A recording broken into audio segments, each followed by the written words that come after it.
আউযু বিল্লাহি মিনাশ শাইতানির রাজিম ওয়া কুর রাব্বি আউযু বিকা মিন হামাযাতিশ শায়াতিন ওয়া আউযু বিকা রাব্বি আন ইয়াহদুরুন। সম্মানিত দর্শক এবং শ্রোতাবৃন্দ, আপনাদের সকলকে জানাই আসসালামু আলাইকুম ওয়া রাহমাতুল্লাহ। কোরআনের যে কোনো হুকুম সকল নবী রাসূলদের ডেমনস্ট্রেশন অনুযায়ী মানার নামই হচ্ছে ইবাদত। আল্লাহ তাআলার হুকুম যেভাবে ফরজ, সেভাবে রবের সকল নবী রাসূলদের ডেমনস্ট্রেশন আহসান আল হাদিস একইভাবে ইতাআত আমাদের জন্য রবের নির্দেশ, আর রবের নির্দেশ আমাদের জন্য ফরজ হয়। এটি আল্লাহ রাব্বুল আলামিন এই কোরআনের ৩৯ নম্বর সূরা আজ-জুমারে ২৩ নম্বর আয়াতে বলে দিয়েছেন, আল্লাহু নাযালা আহসানাল হাদিসি কিতাবাম মুতাশাবিহাম মাসানিয়া তাকশাইরু মিনহু জুলুদুল লাযিনা ইয়াখশাউনা রাব্বাহুম সুম্মা তালিনু জুলুদুহুম ওয়া কুলুবুহুম ইলা যিকরিল্লাহ যালিকা হুদাল্লাহ ইয়াহদি বিহি মান ইয়াশা ওয়া মান ইউদ্লিলিল্লাহু ফামা লাহু মিন হাদ। এখানে বলা হচ্ছে আল্লাহ তাআলাই তো সর্বোত্তম হাদিসের একটি কিতাব লিখিত আকারে নাজিল করেছেন, যাতে পরস্পর মিল রয়েছে আর যা বারবার পুনরাবৃত্তি করা হয়, যাতে তাদের শরীর কেঁপে ওঠে যারা নিজেদের রবকে সমীহ করে থাকে, তাদের দেহ মন আল্লাহ তাআলার কোরআনের দিকে আকৃষ্ট হয়। এই তো আল্লাহ তাআলার হিদায়াত। যে খুশি এর মারফত হিদায়াত হাসিল করুক, আল্লাহ থেকে যে গোমরাহ হবে তার জন্য পথ দেখানোর মতো কেউ যে নেই। হিদায়াতের গ্রন্থ একটি, আহসান আল হাদিস। তো এই আহসান আল হাদিস আল্লাহ তাআলার হুকুম এর ভিতরে রয়েছে, যালিকা হুদাল্লাহ। তো সকল নবী রাসূলদের ডেমনস্ট্রেশন এই আহসান আল হাদিস, এটি একইভাবে আমাদের সকলের উপরে ফরজ, কারণ তাদের এই ডেমনস্ট্রেশনকে রাইটলি অবজার্ভ এবং ফলো করার জন্য আল্লাহ কোরআনে নির্দেশ দিয়েছেন, আর সেটি হচ্ছে আতিউল্লাহ ওয়া আতিউর রাসূল। তো ৪ নম্বর সূরা আন-নিসা এর ৮০ নম্বর আয়াতে আল্লাহ রাব্বুল আলামিন কি বলেছেন, আসুন আমরা একটু জেনে নিই। ৪ নম্বর সূরা আন-নিসার এর ৮০ নম্বর আয়াতে এখানে বলা হচ্ছে, মান ইউতিইর রাসূলা ফাকাদ আতা আল্লাহ ওয়া মান তাওয়াল্লা ফামা আরসালনাকা আলাইহিম হাফিজা। যে কেউ রাসূলের অনুগত হয়েছে সেই তো আল্লাহ তাআলার তাবেদারি করলো। তো রাসূলের এবং আল্লাহ তাআলার তাবেদারি একই জিনিস। যদি কেউ অবাধ্য হয় তাহলে তোমাকে তো আর তাদের জন্য রক্ষক হিসেবে পাঠায়নি। তো কোরআনের প্রতিটা হুকুম নবী রাসূলদের ডেমনস্ট্রেশনের নমুনা, এবং সকল নবী রাসূলদের নকশা মতো আদায় করার নামই হচ্ছে ইবাদত। কোরআনের যে কোনো হুকুম নবী রাসূলদের নকশা কদম ব্যতি রেখে আদায় করলে সেটা আর ইবাদত থাকবে না, সেটা হবে বিদাত। আর বিদাতকারীর ঠিকানা কোনোদিন ভালো হবে না। তাই কোরআনের রাসূল কারীম কি বলছেন, আয়াত প্রচারের কারণে প্রশংসিত মুহাম্মদ কি বলছেন, ৪৬ নম্বর সূরা আল আহকাফের ৯ নম্বর আয়াতে, কুল মা কুনতু বিদআম মিনার রাসূল, তুমি বলে দাও আমি বার্তাবাহক বিশেষ রাসূল হিসেবে নতুন কোন রাসূল নই। ওমা আদরি মা ইফআলু বি ওয়ালা বিকুম, আমি জানি না আমার সাথে কি ব্যবহার করা হবে আর তোমাদের সাথে বা কেমন ব্যবহার করা হবে। ইন আত্তাবিউ ইল্লা মা ইউহা ইলাইয়া ওয়া মা আনা ইল্লা নাযীরুম মুবিন, আমি তো শুধু সেই ওহী অনুসরণ করে চলি যা আমার দিকে করা হয়, আর আমি স্পষ্ট সতর্ককারী বই তো নই। এখন আরব ইতিহাসের ইবলিস এবং শয়তান একজন ব্যক্তি সে এই কোরআনের বিরুদ্ধে মানুষের সামনে এমন কিছু রেওয়ায়েত তৈরি করে দিয়ে গেছে, যার জন্য মানুষেরা আজ ৩টি পার্টিতে, ৩টি সমাজে, ৩টি ফেরকায় বেটে গেছে। তারা কেউ মানে না এই কোরআনের ৩ নম্বর সূরা আলে ইমরানের ১০৩ নম্বর আয়াত। তাই তারা সবাই অকুন্তুম আলা শাফা হুফরাতিম মিনান নার, আগুনের কিনারায়, অগ্নিকুণ্ডের কিনারায় দাঁড়িয়ে আছে। এরা একে অপরকে দেখতেই পারে না, আর এরাই হচ্ছে শিয়া মুসলমান, সুন্নি মুসলমান, সালাফি মুসলমান। অথচ আল্লাহ বলছেন 3 নম্বর সূরা আল ইমরানের 103 নম্বর আয়াতের শুরুতে ওয়াতাসিমু বিহাবলিল্লাহি জামিয়া ওয়া লা তাফাররাকু, তোমরা সবাই মিলে আল্লাহ তাআলার এই কোরআনকে, এই রজ্জুকে মজবুতভাবে আঁকড়ে ধরো, আর ফিরকা ফিরকা, পার্টি পার্টি, মাসলাক মাসলাক, মাযহাব মাযহাবে বিভক্ত হয়ে যেও না।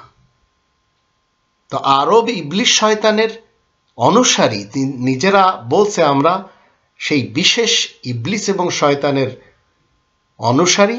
তো এদেরকে আমরা দেখতে পাচ্ছি এরা এক একজন যেন এক একটা জ্যান্ত শয়তান এবং ইবলিস।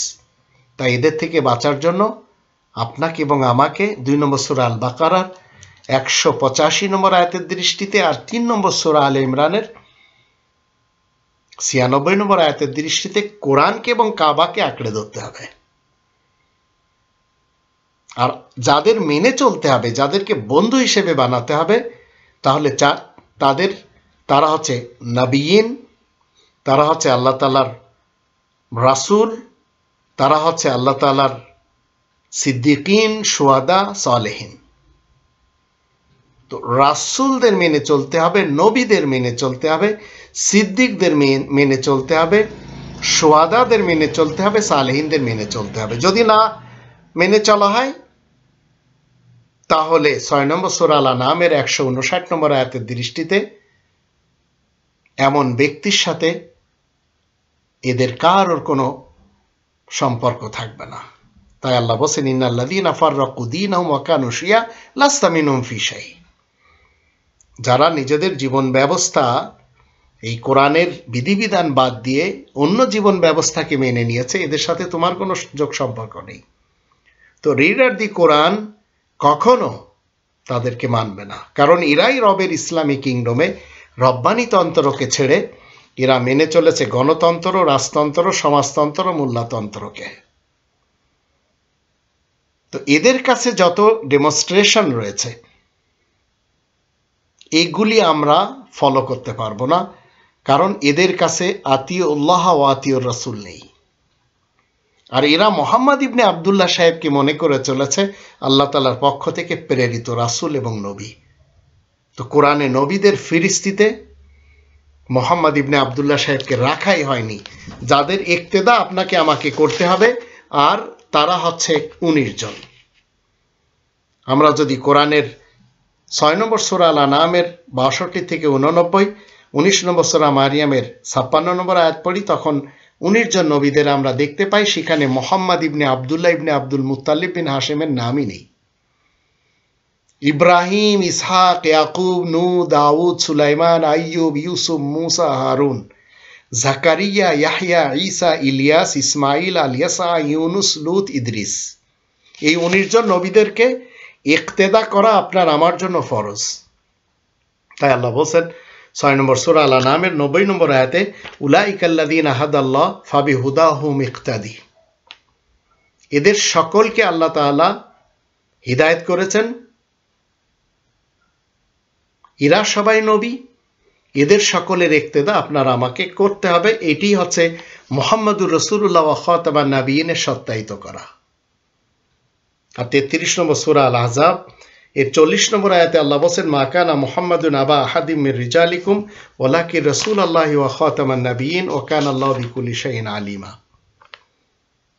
মুহাম্মদ আয়াত প্রচারের কারণে প্রশংসিত ব্যক্তি, আয়াত প্রচারের কারণে প্রশংসিত মুহাম্মদ তোমাদের মধ্যকার কোনো পুরুষের বাবা, দাদা, নানা, পরনানা না, কিন্তু মুহাম্মদ আল্লাহ তাআলার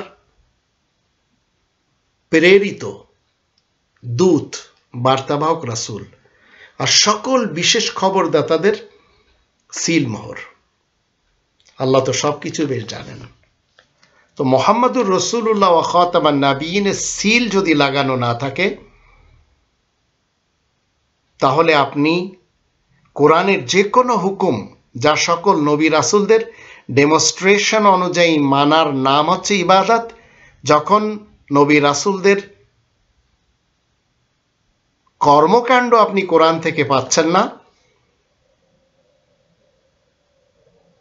নবী রাসূলদের ডেমনস্ট্রেশন আহসানুল হাদিস যেটি ইতাআত করা আপনার আমার উপরে ফরজ,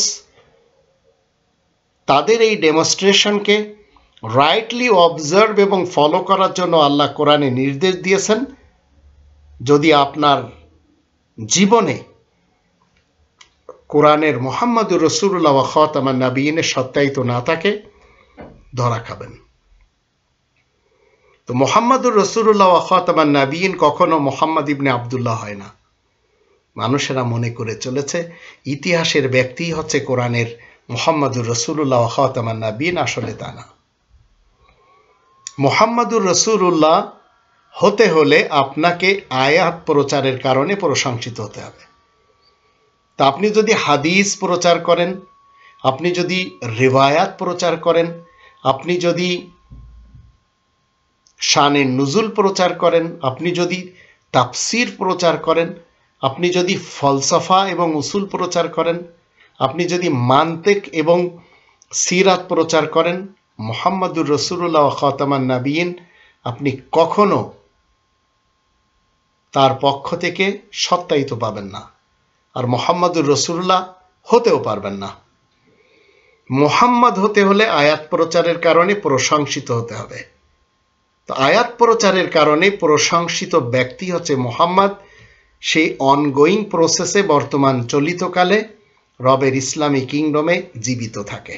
তাই সে জীবিতকালে কারোর বাবা দাদা নানা পরনানা না।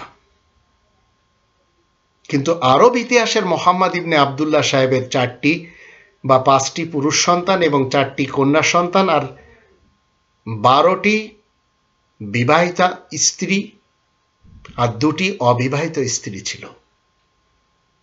তো এই ক্যারেক্টারের ব্যক্তিকে যদি কেউ মনে করে মুহাম্মাদুর রাসূলুল্লাহ, সে ভ্রান্ত মতবাদ নিয়ে আছে। কোরআনের মুহাম্মাদুর রাসূলুল্লাহ ওয়া খাতামান নাবিয়িন ভিন্ন, ইতিহাস এবং হাদিসের মুহাম্মদ ইবনে আব্দুল্লাহ ভিন্ন। এতটুকু যদি আপনি আমি বুঝতে পারি তাহলে বিশাল কিছু বুঝতে পারলাম। তো বাংলাদেশে আপনি আমি বসবাসরত অবস্থায় যদি 1400 বছরের আরব ইতিহাসের মুহাম্মদ ইবনে আব্দুল্লাহ সাহেবকে আমরা মুহাম্মদ মনে করি, তাহলে আয়াত প্রচারের কারণে প্রশংসিত ব্যক্তি মুহাম্মদ হয়। বর্তমান চলিতকালে এই রাসূল আপনার মাতৃভাষায় আপনার সাথে কথা বলবে। আর আরব ইতিহাসের মুহাম্মদ ইবনে আব্দুল্লাহ সাহেবের ভাষা নিতান্তই বাংলা ছিল না, তাই বাঙালি সমাজের জন্য 1400 বছর পূর্বে যাওয়ার কোনো অবকাশ নেই। বর্তমান চলিতকালে আয়াত প্রচারের কারণে প্রশংসিত ব্যক্তি হচ্ছে বাঙালি সমাজের জন্য বাঙালি মুহাম্মদ। আর এই মুহাম্মদ যখন আল্লাহ তাআলার পক্ষ থেকে বার্তাবাহক রাসূল হয়ে আসবে, তখন তার কাজ হবে এই কোরআনের 14 নম্বর সূরা ইব্রাহিমের 4 নম্বর আয়াতে আল্লাহ রাব্বুল আলামিন কি বলছেন?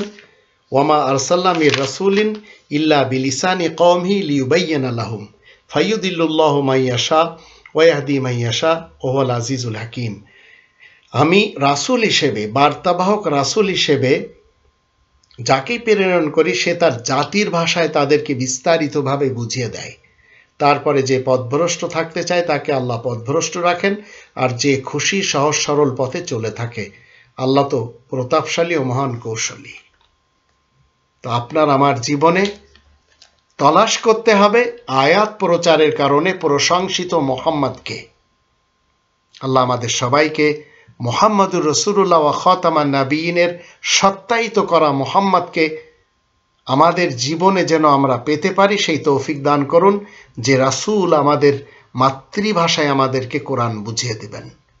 তবে ইতিহাসের মুহাম্মদ ইবনে আব্দুল্লাহর ভাষা না বঙ্গদেশের বাঙালিরা বোঝে, না বঙ্গদেশের বাঙালিদের ভাষা মুহাম্মদ ইবনে আব্দুল্লাহ ইবনে আব্দুল মুত্তালিব বিন হাশিম বুঝেছে, কখনো না।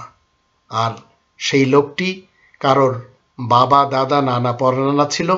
আর মুহাম্মাদুর রাসূলুল্লাহ আয়াত প্রচারের কারণে প্রশংসিত ব্যক্তি, অনগোয়িং প্রসেসে বর্তমান চলিতকালে হাজির রসুল থাকে। আর যখন সে মারা যায় আর একজন আসে। আর এটি 3 নম্বর সূরা আল ইমরানের 144 নম্বর আয়াতে বলা হচ্ছে ওমা মুহাম্মাদুন ইল্লা রাসূল।